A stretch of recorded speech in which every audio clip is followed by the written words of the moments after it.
Assalamu alaikum, and welcome once again to the Supreme Wisdom Educational Center's workshop series. And this week we will be discussing designing Supreme Wisdom curriculum assessments, and we'll focus on thematic integrated lessons plus a mastery vocabulary list and a comprehensive integrated test. So before we begin, I would just like to start with saying, in the name of Allah, the Beneficent, the Merciful, I bear witness that there is no God but Allah, and I bear witness that Muhammad is his messenger. Assalamu alaikum. So let's go ahead and jump right in. This week, we're not going to be on camera as we have been in the past, but we have a lot to share with you and hope that you can appreciate that which we have to share.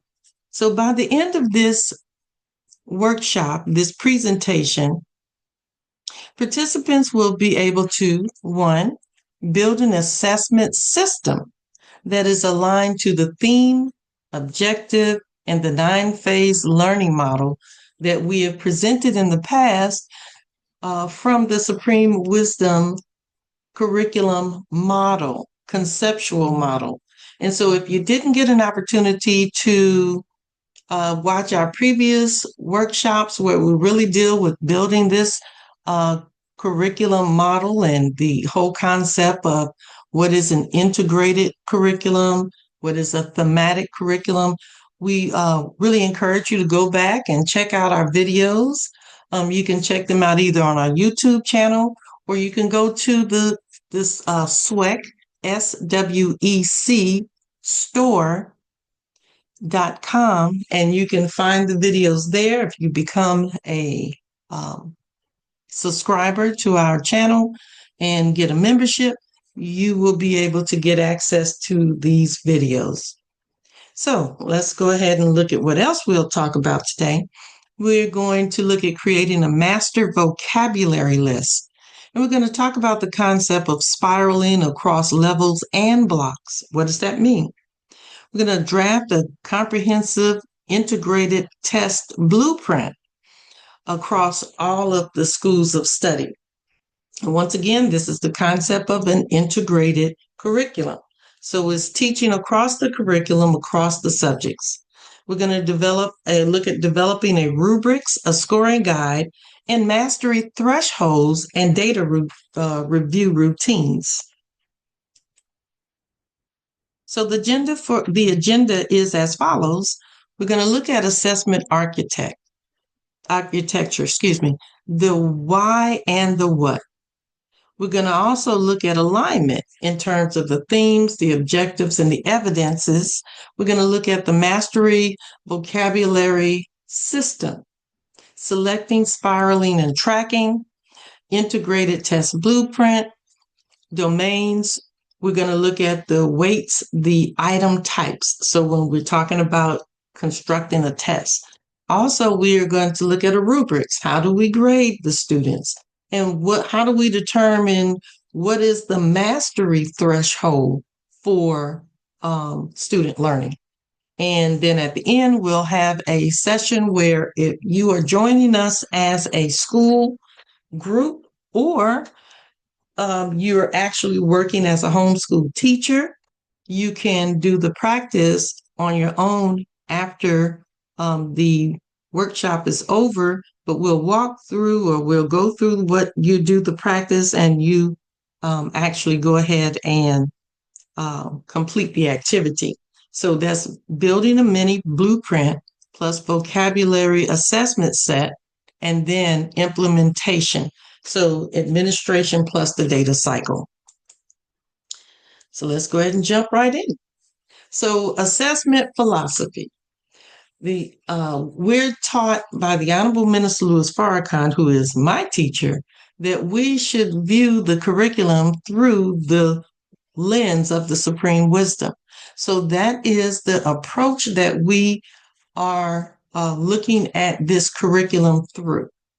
So if you go back in the previous videos, you'll find how we constructed this Supreme Wisdom curriculum model, and you'll get a little bit more information about the hows and the whys. And so we're setting this out forth in front of us as we go into this assessment model. So the assessment measures, of course, knowledge. What is known?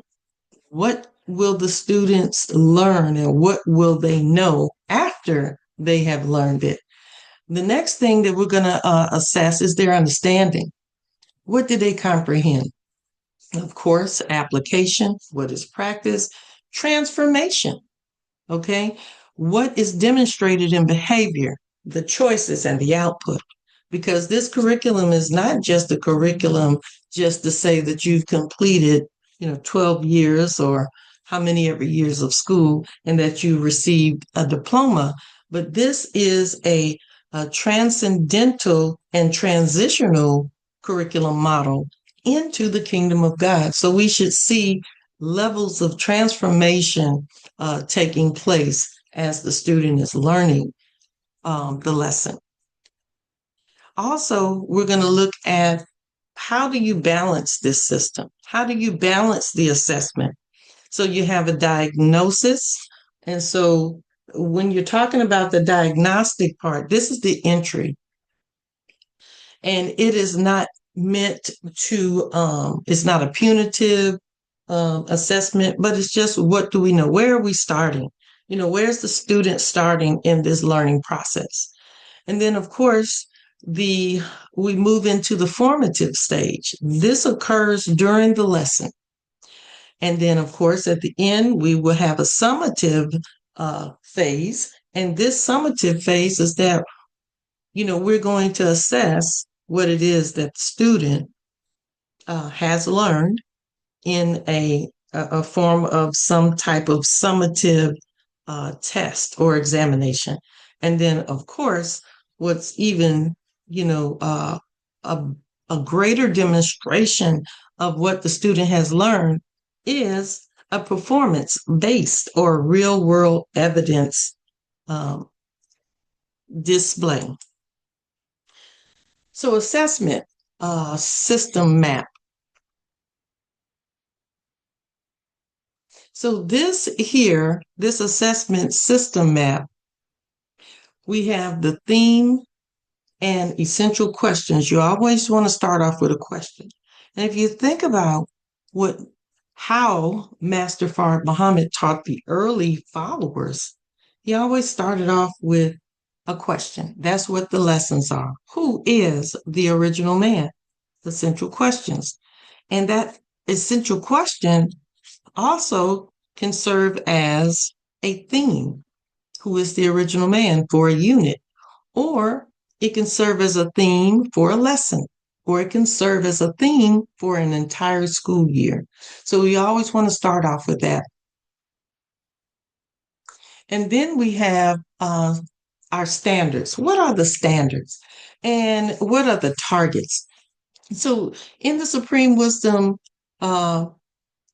curriculum model, we have developed, standards. We have developed, and all of this you'll find in the previous videos. So we're not going to take a lot of time on going back on that, but we have to have a standard.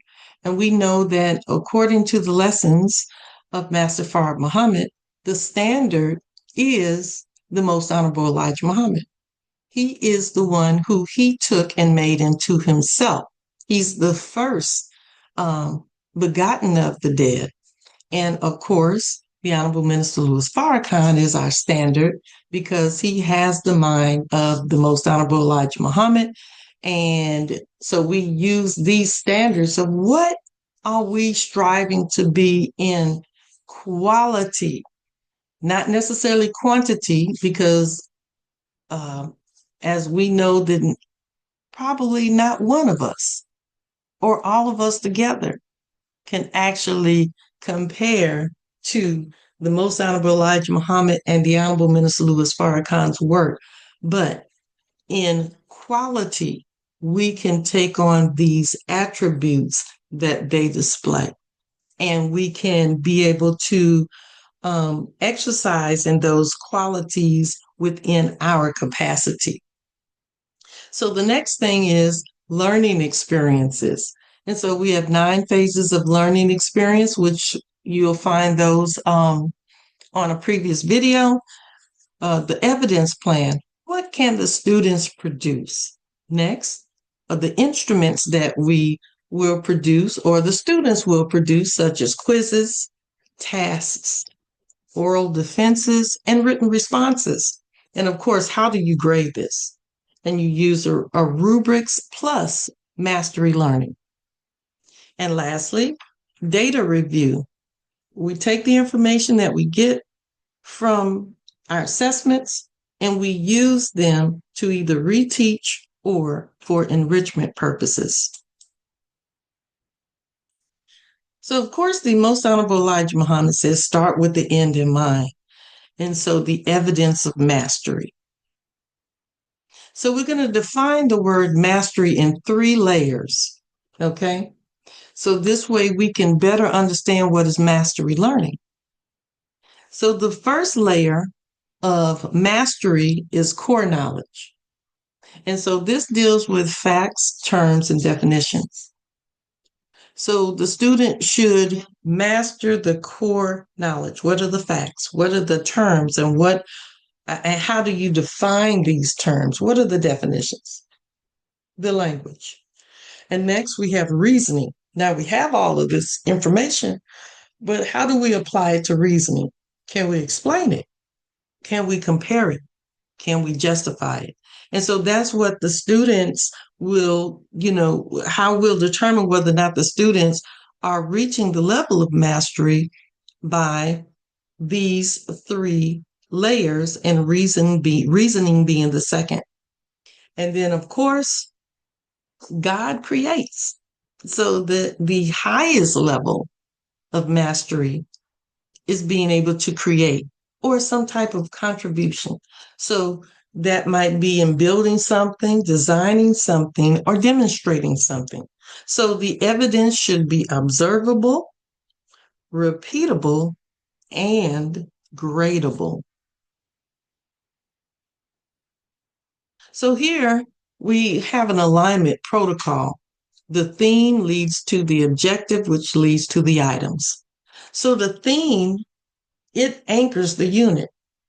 And we've gone through this in the previous videos. So if you want to understand what thematic learning is, please refer back to the videos. So in our examples, we, of course, are pulling from the student enrollment because the Honorable Minister Louis Farrakhan said that this is where we enter the curriculum. And the first question in the student enrollment is, who is the original man? Or you may select something else, but it should come from the Supreme Wisdom lessons if you are following a Supreme Wisdom curriculum model. And then the next thing is that you convert your theme into essential questions, which this one is already an essential question. But then you can take the answer. The original man is the Asiatic Black man. So you might be able to take that, the answer, and convert that into questions. Some of the questions might be Asiatic. What is the origin of the word Asiatic? When was this word brought into use in the English dictionary? And there are different things that you can say. He's the maker. He's the owner. He's the cream of the planet Earth, God of the universe. So you might look at, how does one become a master? So these are essential questions. So you're converting your theme into essential questions. And then you have to have measurable objectives. So then when you are constructing your curriculum, you have to be able to measure whether or not the student is learning. And so it's important, even though we are delving into the word of Allah in the person of Master Prophet Muhammad, asking the questions is one thing. Discussing it is another thing. But how do you measure? What measure do you have by which you could compare where they were to where they, how they're growing? And so it's important that measurable objectives are put in place. And if you look in the instructions to the laborers, there are very clear measurable objectives. Even one that says that, it talks about the language and that you won't be successful, unless you speak the language in its proper term or speaking the people's language. So there are many different things that we can draw from out of the lessons that help build on this curriculum model and also with the assessment development. And so assessment claims. So the student can. So the student can do what? So then that is how we are able to show that the student has learned said lesson. So each test item must map to these particular items. One is the objective plus the vocabulary plus the skills. And then, of course, we cannot forget the level of rigor, because this curriculum is not just a curriculum to teach religion, if you will, but this is a rigorous academic curriculum. So the rigor ladder, and we use this across all the schools, or one might say the subjects. So the first level of the rigor ladder, or the first rung of the rigor ladder, is recall, identify, and define. And if we know in our instructions to the laborers, that's level one. The student must copy said lessons. So this is the same in this assessment model. Level two, or the second rung of this rigor ladder, is explain, summarize, classify. And then, of course, we're told in the instructions to the laborer that you must study and memorize by heart. And then, so it tells you to study. And so that's going into a deeper understanding of it. And then, of course, level three, you apply, analyze, compare, and solve. So in this, what we're looking at is that we must use our mathematical theology in its proper term. And so now we're talking about applying, analyzing, comparing, and solving. And level four of this rigor ladder is to synthesize, evaluate, design, and defend. So we know we have something called the Lost Found Muslim lesson number 2, which is we call it the first term assignment of Elijah Muhammad. So it is his examination, the first term examination. And so it is his assessment. And so he had to defend, if you will, his answers or his work and his study under the master by answering questions and evaluation. And so the goal is that every assessment includes a distribution, not only recall. So we don't want the students just to memorize. We don't want to leave them at that, first level. We want them to come all the way up where they're able to synthesize, evaluate, design, and defend what it is that they have learned. So the master vocabulary component, this is the core of this, we'll say week 5 workshop. Now, with that being said, the vocabulary is so important to learning because every discipline has its own language. And one of the barriers for entering into any discipline is the language. And I like to say it like this. For example, in mathematics, I don't care to what level that you go in mathematics, all mathematics resolves back down to four basic applications of mathematics, which is division, multiplication, addition, and subtraction. Just basic arithmetic. Everything in mathematics resolves to that. However, what becomes a problem for many people is that the language of mathematics is somewhat confusing. So if you're doing an integration, when you're integrating something in calculus, you're putting it back together. So you use a symbol, it's a long S, and it's a summation. So you know when you're summing or a summation, it will go under addition. That would be under that branch of arithmetic. And so it's the language that is a barrier to learning. So we use this master vocabulary list. Now, one thing I want to say before I really get into this is that, as we have said before, with an integrated curriculum, especially when you get into the higher grades, past what this world calls elementary, is that normally the teachers, you begin to have multiple teachers. So in elementary school, it's usually a kind of self-contained class. And so with that being said, having a self-contained class, you have one teacher that teaches most, if not all, of the subjects.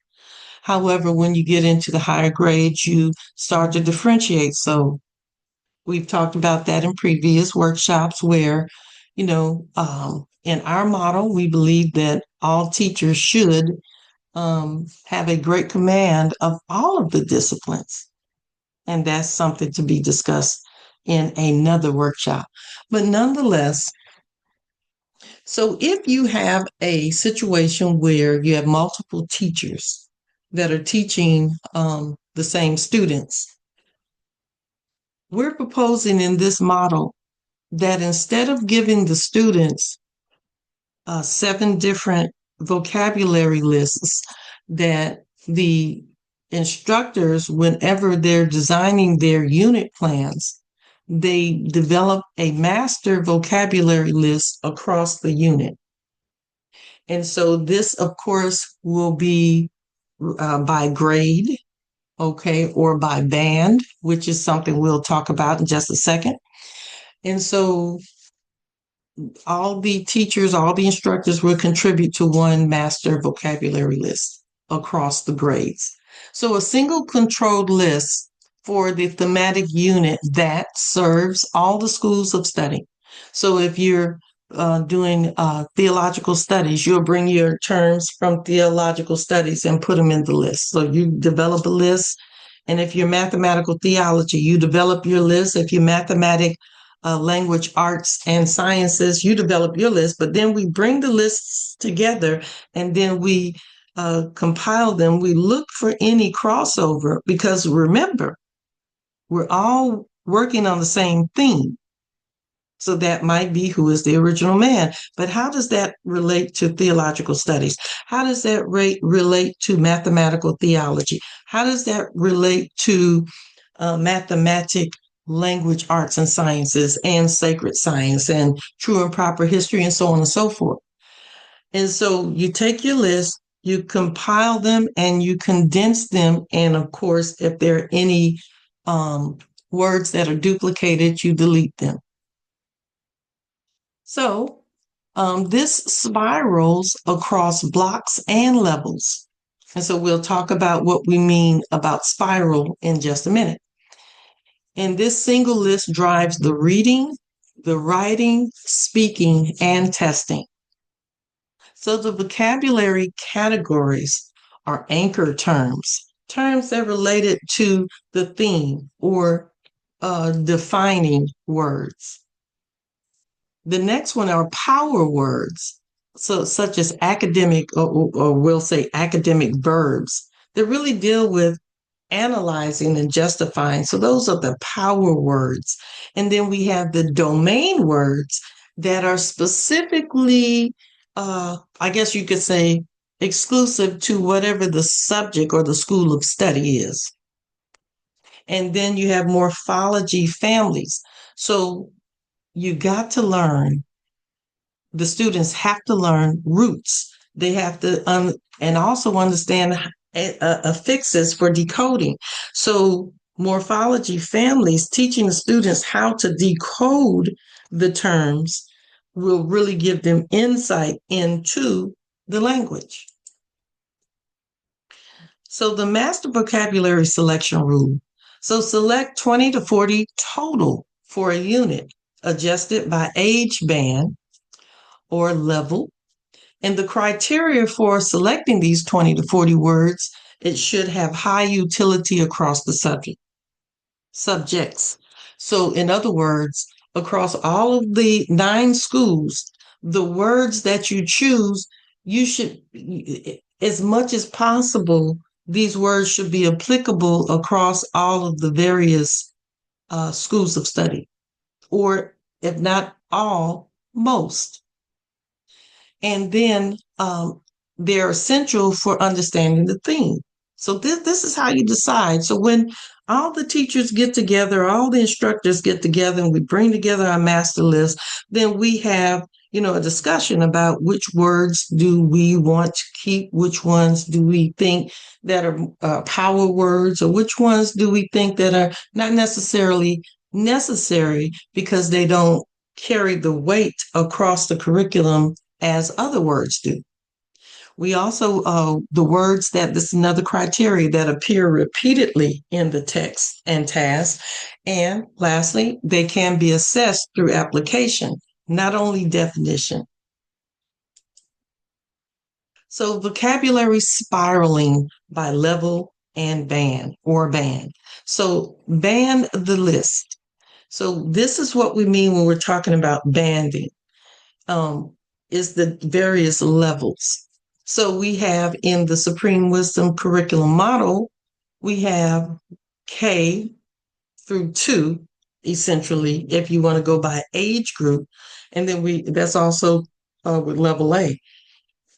And so at this level, so vocabulary is not so much, it can be, but not so much in the reading. When you're talking about 3-year-olds, they can, but you also associate a picture with the word. And then you want them, of course, to speak it.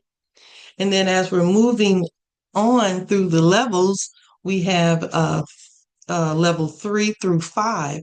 So sentence frames and context. So how, understanding the vocabulary, but understanding it in context, using it in sentences. And the intermediate band is 6 through 8, morphology and short responses. And then advanced levels, 9 through 13, are argumentation and synthesis. So it's the same word with different expectations, if that makes sense. So what is a band? So a band is a grouping of learners into a defined developmental or instructional level, so that the same unit theme and vocabulary can be taught and assessed with age-appropriate expectations. Now, why is this important? Many of us in our schools, we have groups of students.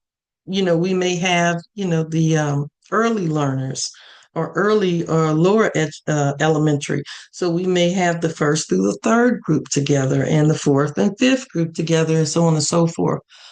May have all the middle school grades grouped together. And so as a teacher, one teacher teaching multiple grades, which this is something that my entry into education or teaching back in 2001 was that introduction, where I had to teach 8th grade which was the end of middle school, and ninth grade, which was the beginning of high school. Close in age, but very different in expectations of what should be taught and how it should be taught. So, with that being said, and then I had students that English as a second language. So it was a steep curve, learning curve that I had to jump up to. So I learned how to use this banding very quickly. So, with that being said, a band can be organized by grade spans, which that's kind of how it's a grouping now, or it can be organized like in our Supreme Wisdom curriculum model in level blocks. So, for example, the term reflection. So, in the early band, you would tell your learners, tell what you learned today in one sentence.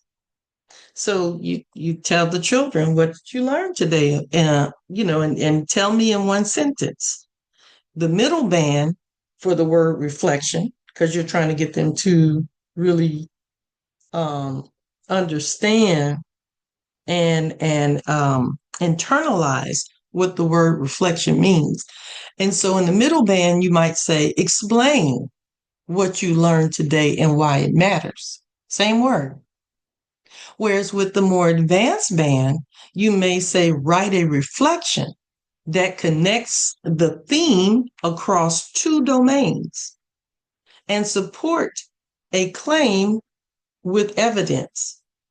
So the band determines how complex the definitions are, what type of tasks or oral, written, or performance. It also determines the level of rigor. Is it recall, or is it versus justification versus synthesis? And then it also determines, the band also determines the scoring expectation. So if you have a class with multiple students in it that are in different grades, you give them one test. So is it fair for a student that is just entering school, that's in the first grade, to be graded the exact same as a student that's in third grade? But they're in the same class, they have the same test. So you have to work out, in terms of your assessments, how do you determine by band what it is that you will assess them on? So the other term that we mentioned earlier is spiraling. So spiraling means that you return to the same key vocabulary and concept repeatedly over time. Okay? So each time with a greater depth, a higher rigor, and a broader application. So instead of teaching it just once and moving on permanently, spiraling includes 3 deliberate upgrades each time a term reappears. Okay? So we have depth, from the simple meaning to the nuance or precision meaning, and then to the implication. So depth is one of the deliberate upgrades in this spiraling system. The next one is rigor, from defining the word to explaining and comparing the word or definite or term, and then to defending, evaluating, and creating based upon the defined word. And lastly, in terms of this spiral, just think of a spiral that we're transfer from one subject to multiple schools of study to the integrated performance task. So let's look at an example for spiraling for a single word. Now, the word that we're using is equality.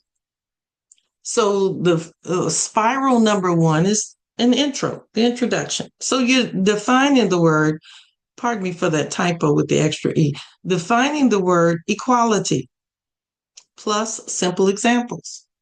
So you may, with little children, you may define equality by having some kind of counting objects, and you have 3 in one on one side and 3 on the other side, and you explain that this is equal. There's equality on both in both groups. And then of course, you can compare and whatnot by color, by size, and so those are things that you can, and you can determine whether or not it's equal. And then spiral 2 is the application. So you use equality in theology and math, um, comparing with a comparison. So you use a theology mathematics comparison. So equality or equate X with Y and justify it. I'll give you a little example in just a second. And lastly, spiral 3 is integration. So you write an argument that uses equality correctly while connecting evidence across 2 or more schools of study, such as using equality, bringing it into a third school of study, which is history and the flag of Islam. So going back up to spiral number 2, where we say we're going to equate X with Y or theology with math. And so in theological studies, so we may talk about that, say, for instance, the example of when Prophet Muhammad, peace be upon him, says, if you kill one man, it's like killing all of humanity. And so what he's doing, he's saying that, life is life, it's equal, not one person life is less valuable than the whole of humanity. And so now let's take that same term about equality and go into mathematics. So we may have in algebra what we call equalities, which are math problems wherein what's on one side of the equal sign is equal to the other side. So we're using this. I guess we can go back to the counting bears on this case, but we may say 2 plus 3 equals 5, even though they're different numbers, but the value of them is equal. So it's an equality. And then we can carry that same term, equality, into history in the study of the flag of Islam, where we have freedom, justice, and equality. And so then we could talk about how within our flag, the concept of equality and how, Master Farrakhan Muhammad came to give us a flag to make us equal to all mankind. And so that's one word that is spiraled across the curriculum, and it has different levels at the same time. Next, vocabulary assessment menu. So pick 3 to 5. And so now we're talking about how are we going to assess, in terms of the vocabulary. So we're going to pick 3 to 5 different ways to assess it. So the first one is that you have quick checks, which you may have matching, you may have sorting, you may have labeling, and then you have close, where you have a sentence and you have a missing a blank where they have to fill in the blank. You may have synonyms and antonyms. These are quick checks on how a student understands or a vocabulary term, a definition. And then you have, on the other hand, you have application. And so the application is that they would take the vocabulary word, use it in an explanation or justify a claim, interpret a quote or data. So that's the same vocabulary word, but used in a different or assessed in a different way. And that's through application. And morphology is understanding the root meaning, the word families, or build a word. And it really is I'm telling you, it's such a great activity.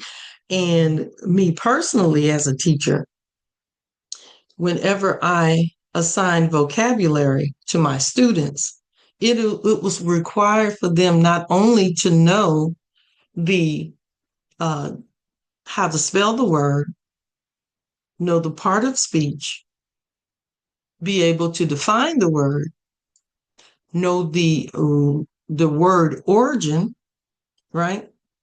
Understand the root word, and also they had to know when the word came into the English language. Now, of course, when it got that in depth, these students were more, high school, ninth grade, whatever. But I've done that through the lowest I've taught is about fifth grade. And so from that point on, they most definitely can master language at that level.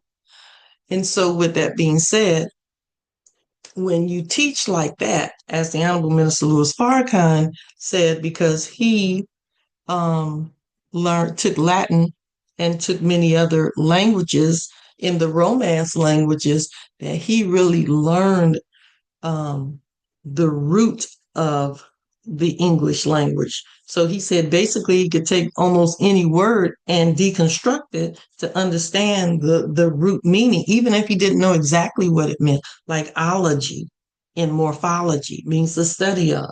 And so, you just have to figure out what the prefix, suffixes are and the root, and then you can be able to construct the meaning just from understanding the how to deconstruct the word. Next, oral defense. So define plus use, so the definition plus the use, plus the connection to the theme. So an oral defense. And lastly, we have writing integration. Short constructed responses using 3 to 5 target words. Now, this is how we assess the vocabulary. Now, remember, the vocabulary is the entry into the subject. So if you can't speak the language of the subject properly, it's going to be very difficult for you even to understand the language. To understand the subject. So vocabulary is the first level of assessment. So now we have a vocabulary tracker, the student plus the teacher tracking these the vocabulary words. So with the student, their tracker fields are the word, the definition, the example, perhaps even the non-example, understanding in a sentence, and the mastery date. When are the students supposed to master these terms? And then the teacher tracker fields would be the student. Which student is it? The set of words for the groups of students, the score, whether or not the reteach flag. So did they reach mastery or not? What do we need to reteach? Or in the case of those who may have mastered it, we may have an enrichment flag where you want them to go deeper. So comprehensive integrated tests. Now, this is what everybody came to the workshop for or watching the workshop for. So how do we do this? How do we make a comprehensive integrated test across the curriculum? So the student only has one test. It could be per unit. It could be per block. Just all depends on how your school decides to break this up. Now, what is a comprehensive integrated test? It is a single assessment that samples mastery across, like we said, all the schools, the master vocabulary list, the skills plus the reasoning, and the theme-based integration. So the purpose of a comprehensive integrated test, it confirms cross-disciplinary learning. Cross-disciplinary learning, as in previous workshops, it really digs down deep into the lesson. It takes it from the short-term memory and basically it stores it in the long-term memory. That's why you want to teach it across the memory, because now you're making all these connections from different avenues where you come to a nexus point where the idea of what you're learning concretizes in the conscious mind. And then, of course, another purpose of it is that it detects gaps by domain and by skill. So the integrated test structure, now these are recommended sections.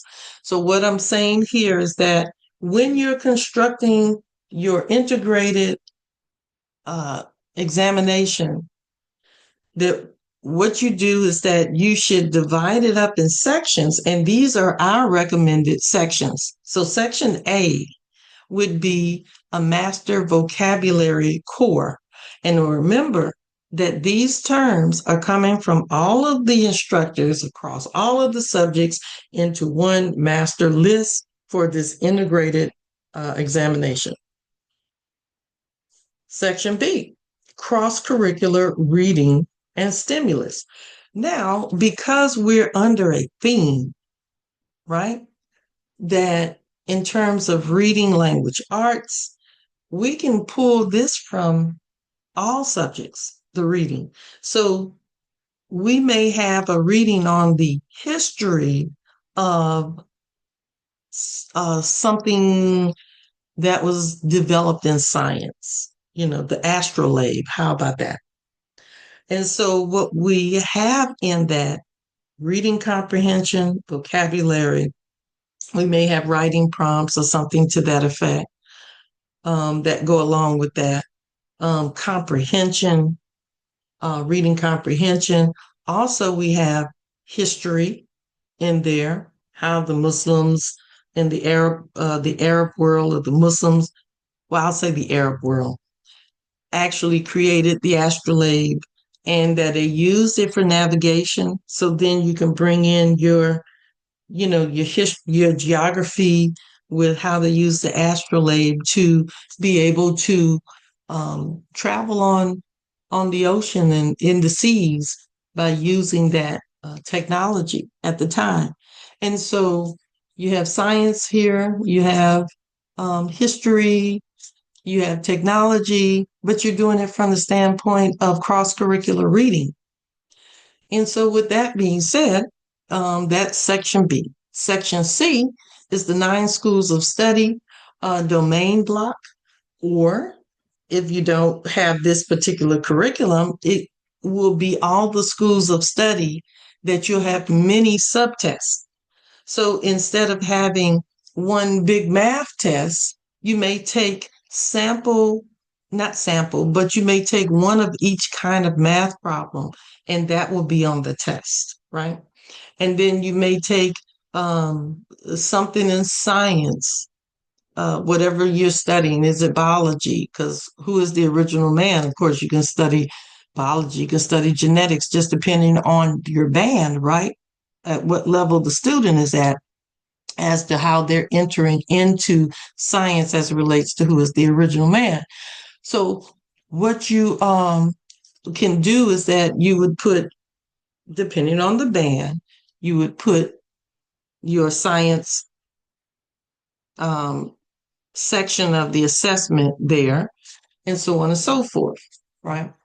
Now, the next one is section D on your integrated assessment.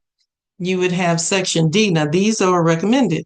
You would have a performance task, which may be to create something, to defend something, or to design something. And in this performance task, this will be, of course, banded. It'll be across the various levels. And it could be a portfolio. It all depends on when the teachers get together, and it would be a performance task that incorporates something from each school of study. So each instructor would contribute to what this performance task looks like. It may be one comprehensive task, or it may be a task that's broken up into several different parts. Now, it depends on what you would like to do for your student or your school. So, and lastly, section E is the reflection and self-assessment. Okay. Metacognition, thinking about your thinking.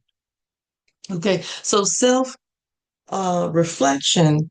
So the student would think about, how does one, how did, how do I think about this subject? Or, or why did I answer it this way? Or, just really getting the student to self reflect on their learning. And then, of course, there should be a self assessment that's attached with that. So, metacognition plus character. Now, this is a recommended integrated test structure.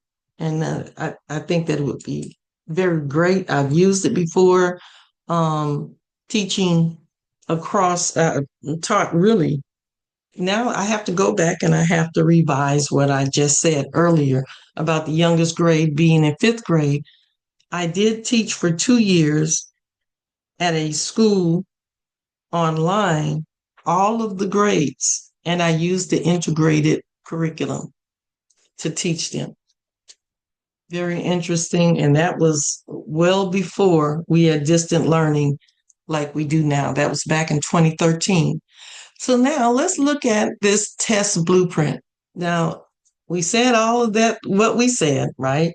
But now the question is about the grading.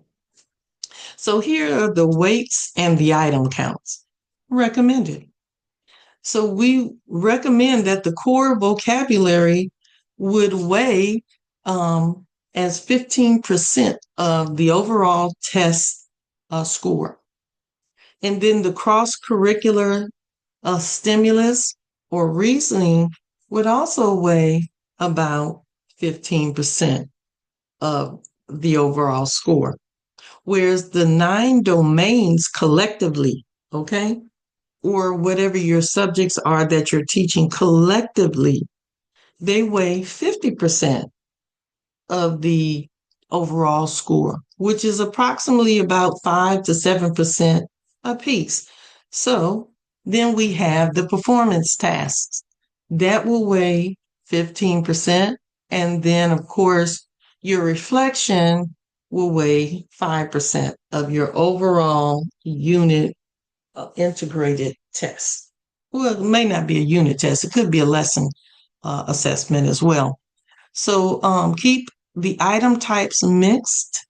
Okay, we talked about the different types of assessment items. Keep them mixed. Okay, so your selected responses, your constructed responses, and also your performance assessments. So make sure that you keep the items mixed.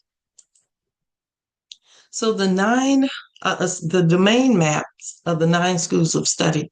So for each domain defined, when we're talking about this assessment, we're talking about assessments today. For each domain defined, number one, the first thing is 1 to 2 domain objectives for the unit. So in other words, you wouldn't necessarily teach it in a way that you're trying to cover a wide scope of subjects. What we're trying to get is the student to really have rigor and reduce the scope, but more dig in the depth for mastery learning. So if you have your theological studies, so you pick 1 to 2 objectives for the unit. And for your math, you pick 1 to 2 objectives, but they all tie back to your theme. They all tie back to the theme. And so the only way you could do this is either you're one teacher teaching all the subjects, or if you're multiple teachers that are working together under a thematic plan, you have to come together and plan. And this planning has to be well before you teach the unit. So there needs to be time in the school, really during if you will, if you have a summer break or whatever the break is that you have, in your school, what you would do is that you would set aside time during the summer to set up the units. So you already know what units that you're going to teach over the school year because you've decided your theme and you're going to teach 4 units. Each unit is going to have a sub theme. And then what you do after that is that you start building your vocabulary list for each. Now, the teachers can start working on this individually. And then what they do is when they come together in a collective, they just bring what they have already worked on for their own individual topics, and then they begin to start building one curriculum for the entire school year. So with that being said, the next thing is that you would come up with 3 to 5 vocabulary words tied to your particular domain. All right. And it all depends on, of course, the age of the students, not the age, but the level of the students, as to how many vocabulary words that you would have for said assessment. And then nextly, you have 1 to 4 items per domain that are scaled by grade and by band. And so you may be the math teacher, for example. I know there are some schools where there's one math teacher for all of the students.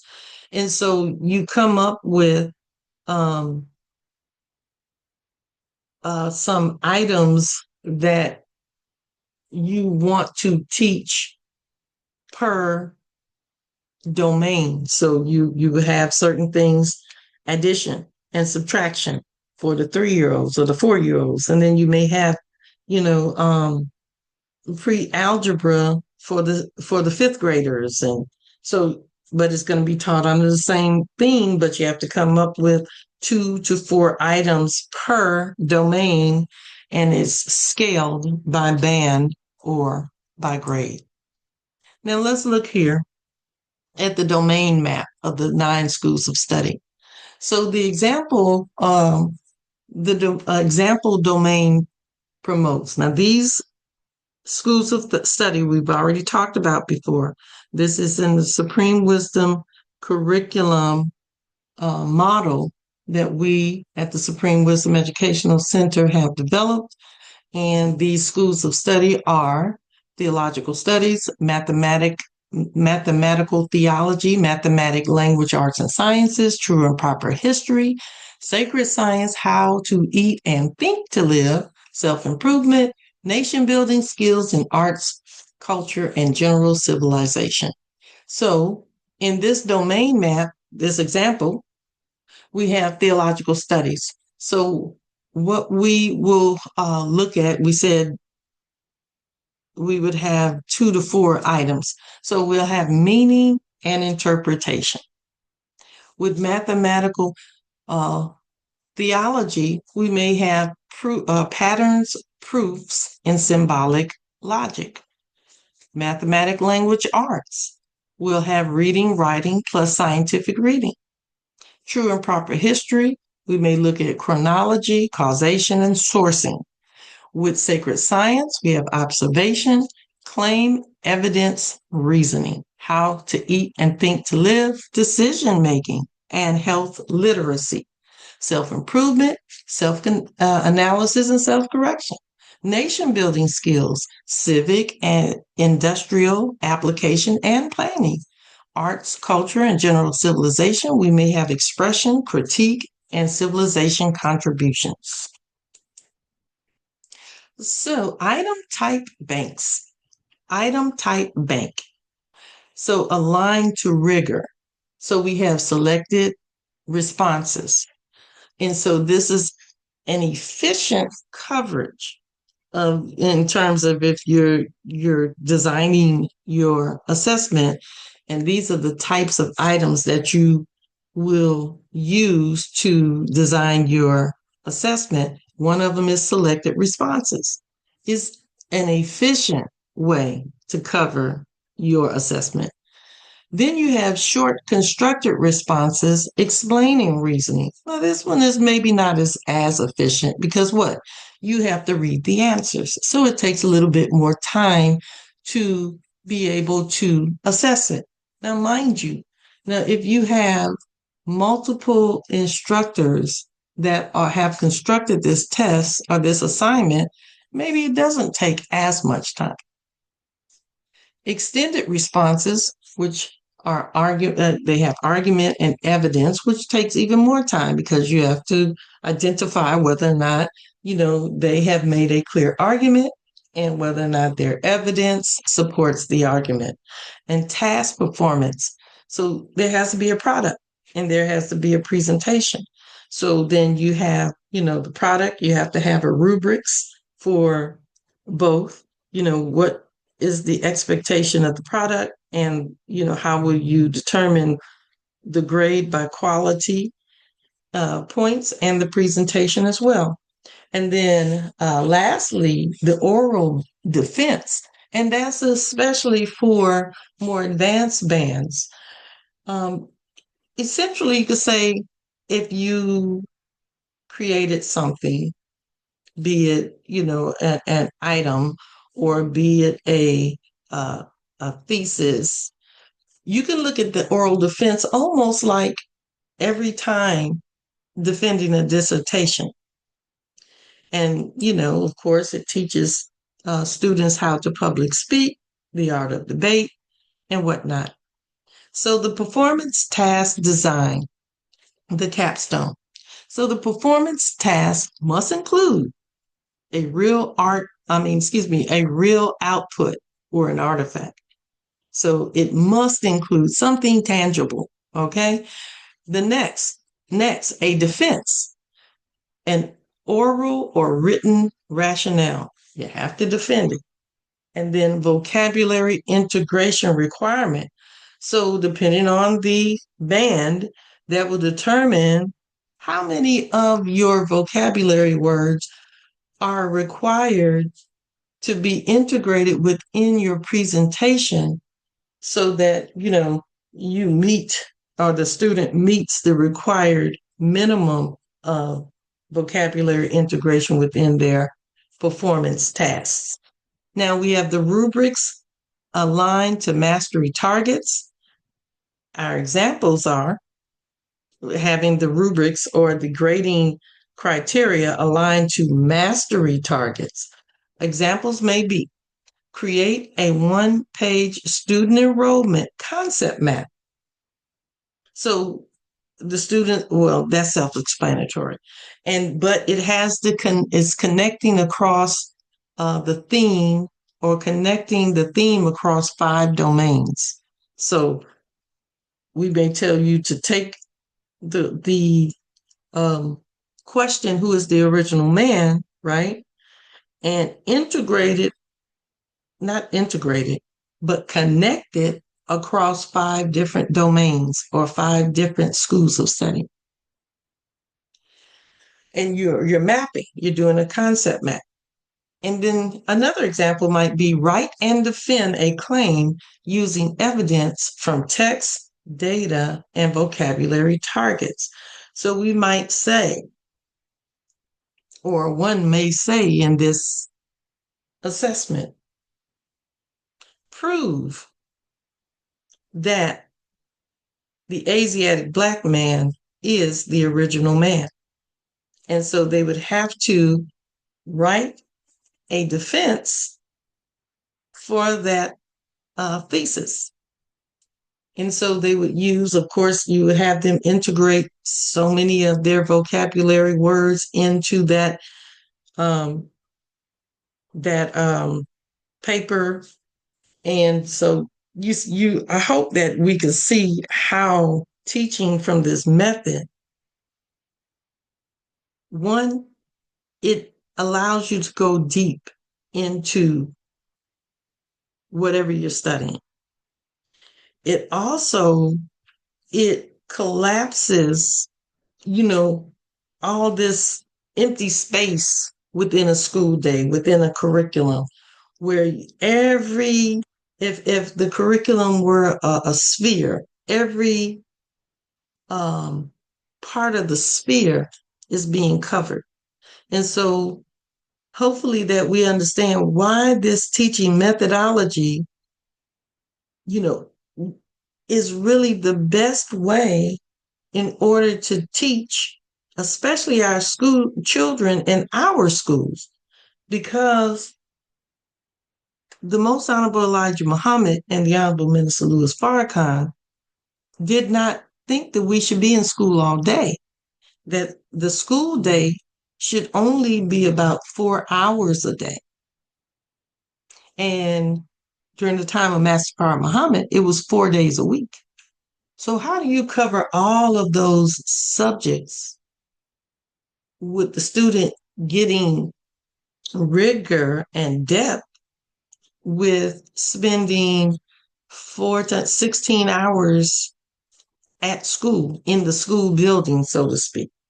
Is that you have to hit depth as opposed to scope. Because if you're trying to separate these subjects out into separate subjects, you're just not going to have enough time in the day.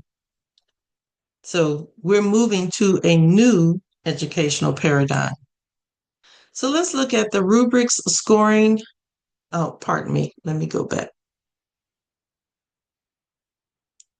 Rubrics scoring, mastery, and thresholds.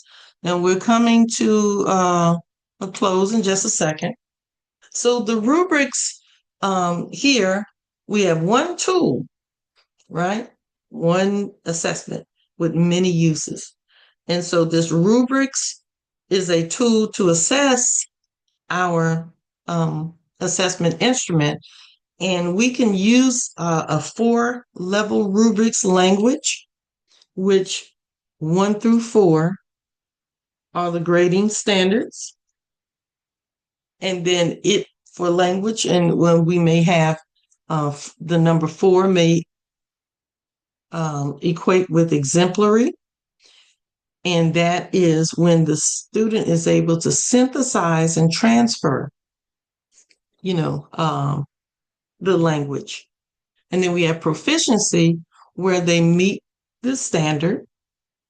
And then we have developing, which is partially meeting the standard. And then we have minimal, or beginning, which is minimal, a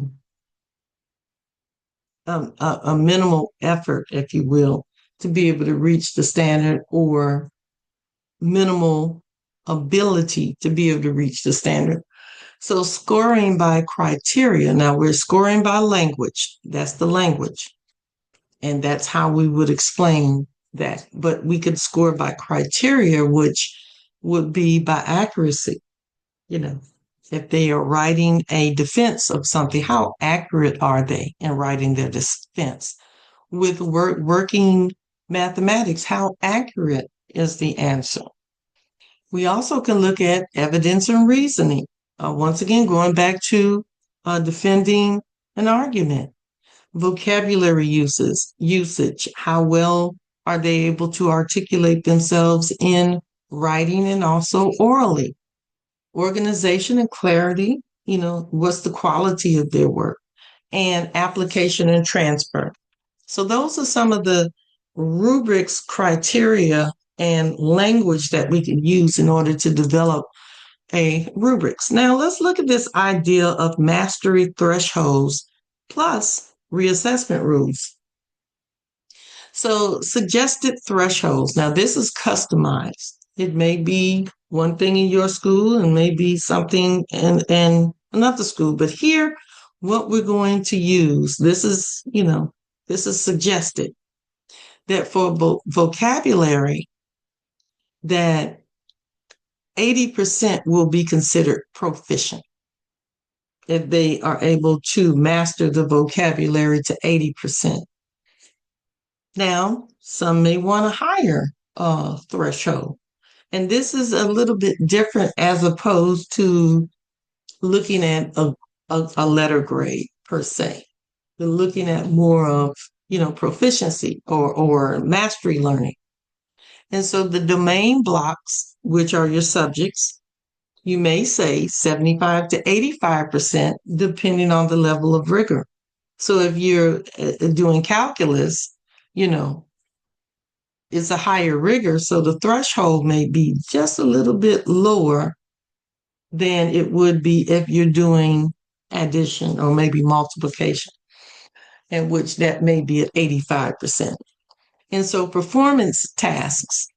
And so greater than or equal to a 3.0, for example, in which you remember on the performance task, we had levels, we had 1 through 4. Now, the reassessment. So that the reassessment is because we're teaching for mastery, right? If you don't reach those thresholds, then we have to reteach, but not the whole lesson. We're reteaching a mini lesson. So, and that really has a lot to do with, if you look at your overall class, how did the overall class do? And so that'll determine how you approach reteaching, whether or not you have to go more in depth or if it's just a little tweaking here or there. And so it's targeted retesting, not the full repeat. So maybe, many of the students did not perform as well on the vocabulary part, or maybe some of the students may have missed the mathematics. They didn't reach the threshold for the mathematics. So we'll do just a mini reteaching of that particular part. Now, when it's a new educational paradigm, so we have to look at this, that when we're talking about taking this assessment, like, across the curriculum, integrated, thematic. So it may be a situation that at the end of a unit or at the end of, a particular lesson that may cover 2 or 3 weeks, that the way that you have your school designed, that at the end of that particular lesson, let's say it lasts for a month, 4 weeks, right? No, I'll say 2 weeks, because if we have a 10-week unit, so we'll break up each lesson into 2-week blocks. So at the end of the 2 weeks, there's going to be just one day out of those 2 weeks at the end of the 2 weeks that the students will take their assessment. And that's all they'll do for that day. So then you have a situation where, that the way that your school is designed, with this curriculum, you're going to have to move things around. It can't necessarily be the way that traditionally, quote unquote, that we're used of education. So, yeah, the reteaching. And so reteaching, we may have certain days set aside for reteaching. Say, 1 day a week for mini reteaching or tweaking. And then we have the other days where the students are doing their performance assessments or whatever the case may be. So we have to bring our creative minds to this endeavor because it's a new educational paradigm. So now we have, lastly, tracking. So we want to track growth to mastery date. So that means that, the instructor, the teacher, the student, and then, the parent is part of this tripodium, if you will, of learning. And we all say, okay, well, we're gonna shoot for this skill to be mastered by a certain date. So this keeps you from, because we can say that, okay, the student didn't relearn this, so I'm going to do it again, and I'm going to do it again. And so you're reteaching for 2 weeks. You can't do that because you got to keep on, you got to move on. You have to do a certain level of pacing. So the target date is that you say, for instance, after the assessment, they take the assessments on the Friday. The assessments are great, or a Thursday. They're graded on a Friday, right?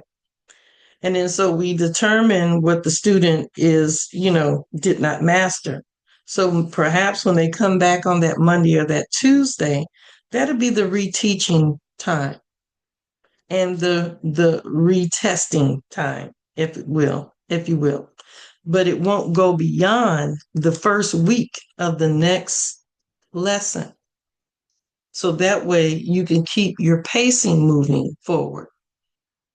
So next, the data cycle after the test. So now we're going to sort the results. We said this, we're going to grade the assessment. So we're going to sort it by vocabulary gaps, gaps in domains, and skill gaps, such as explaining, applying, and defining. So the action plan, this is where all the instructors, the teachers come together and they look at reteaching groups. So it may be, one teacher who teaches math where the students that had gaps in the math, they'll go to the math,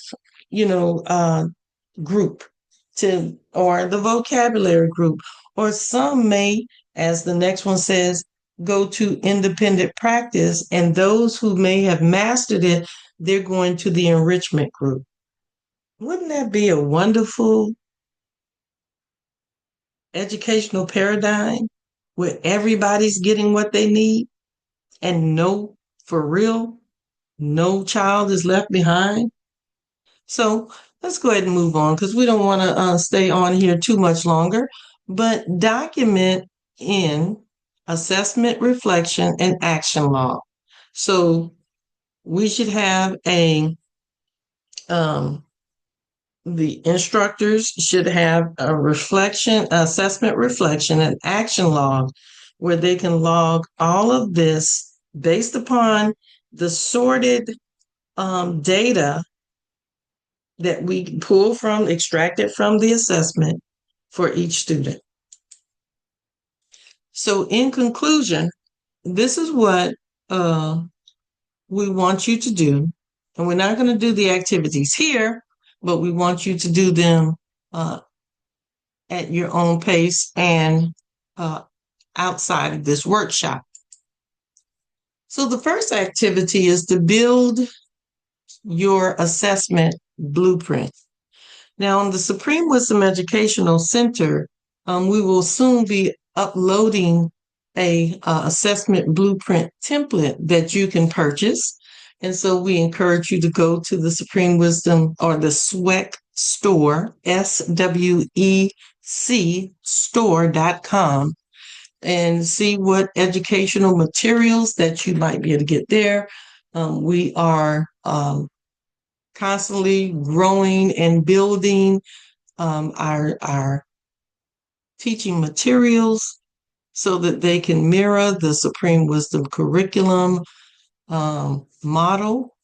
And so we encourage you to go there and check and see when we have these uploaded. And we'll have some other instruments uploaded for your assessments. Of course, these are aligned with the Supreme Wisdom curriculum model. So if you're interested in learning about that, we encourage you to enroll in our teachership classes at the Supreme Wisdom Educational Center .org. You can find more information there. So anyway, back to what we were saying about the unit assessment blueprint. So you will come up with a theme, and to make it easy, let's just stick with a lesson theme. Who is the original man? Just fits real nice and neatly into our 40-week school term that we have 10-week units. So, then we have 4 units. It just fits real nicely. And being that we have 10 questions and 10 answers, we can just kind of work them into that 40 weeks. Okay, so that means that basically every 4 weeks you take a new question and answer of the student enrollment, but suffice it to say. So you come up with a theme, and then you have 3 objectives. Okay, this is for your assessment. You come up with a 15-word master vocabulary draft.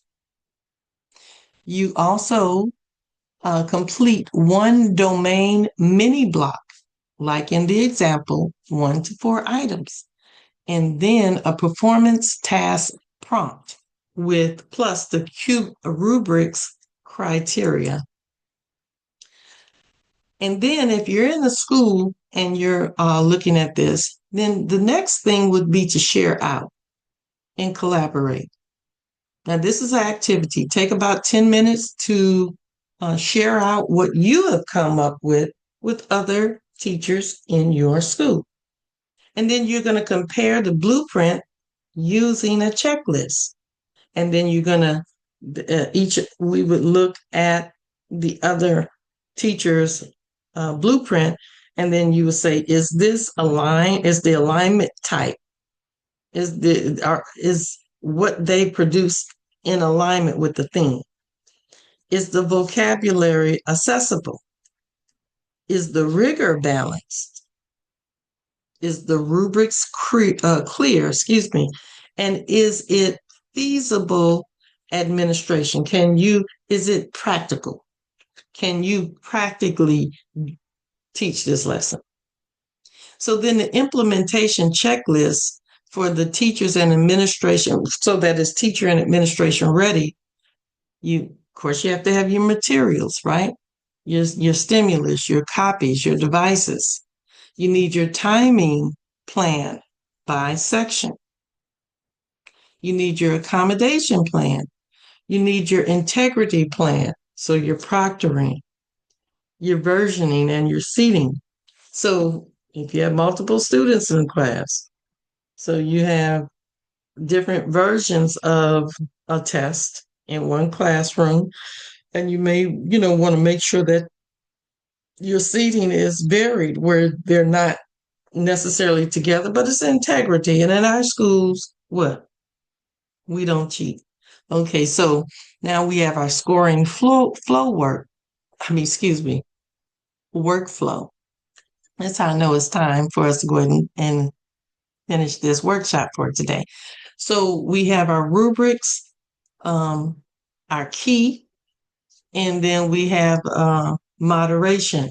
So we have to figure out how we're going to score the examination. So in your school, if it's multiple teachers, then you have to come up with a scoring workflow plan.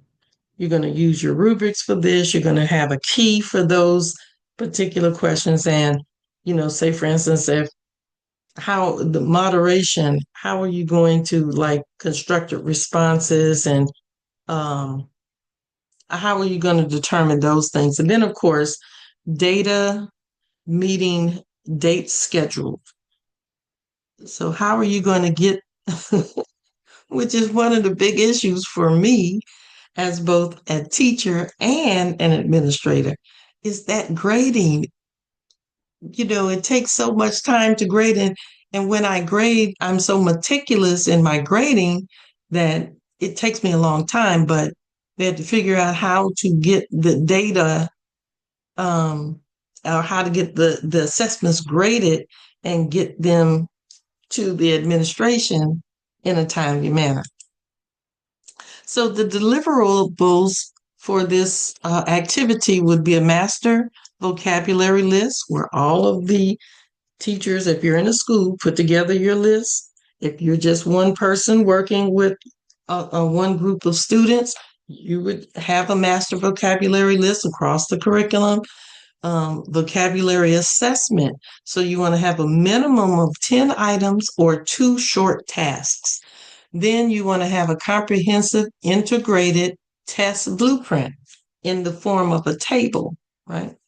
And then you have your performance task plus your rubrics and your scoring thresholds and your data cycle from the time that you get the tests back from, or the assessments back from the students, from the time that you grade them, the time that you sort it, the time that you are delivering it to the administration.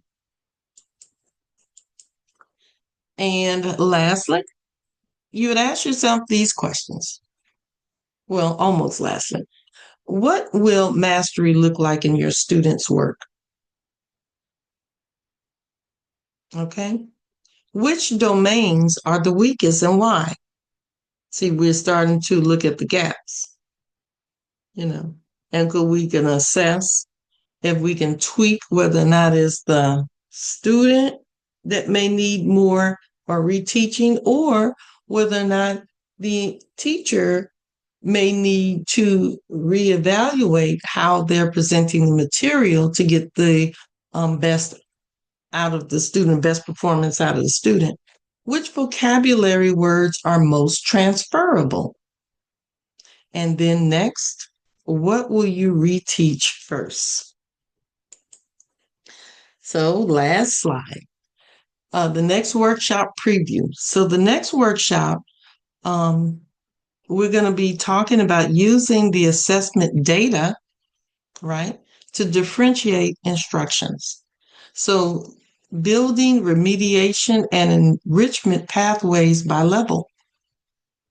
So we really hope that you would join us, and you can look in go to the SWEC store.com, SWEC store.com, and be on the lookout for the next workshop. Normally we have workshops every 2 weeks, but of course we're coming up to Savior's Day. And so our schedule may be augmented just a little bit, but be on the lookout. Check with the SWEC store and, just check in with us, get a membership. We would love for you to support our work. We've dedicated to transposing the supreme wisdom lessons into fascinating curricula for both the teacher and the student. So with that being said, we'd like to thank you for your time today, and may Allah bless you with a wonderful rest of your day and the rest of your week as I greet you in peace. Assalamu alaikum and happy Savior's Day.